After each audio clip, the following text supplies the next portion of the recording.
अस्सलामुअलैकुम। हम बना रहे हैं चिकन पुलाव।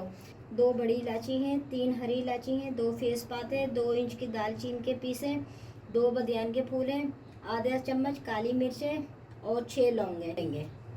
हमने 125 ग्राम तेल डाल, 125 ग्राम प्याज है, मैंने स्लाइस में काटे। 100 ग्राम ये 2 चम्मच नमक है, ये डाल देंगे। और ये 1 चम्मच अदरक लहसुन थे, ये डाल। 1 चम्मच हरी मिर्च है, आधी चम्मच धनिया कुटा हुआ, आधी चम्मच जीरा कुटा हुआ, आधी चम्मच सौंफ, आधी चम्मच से कम अजवाइन।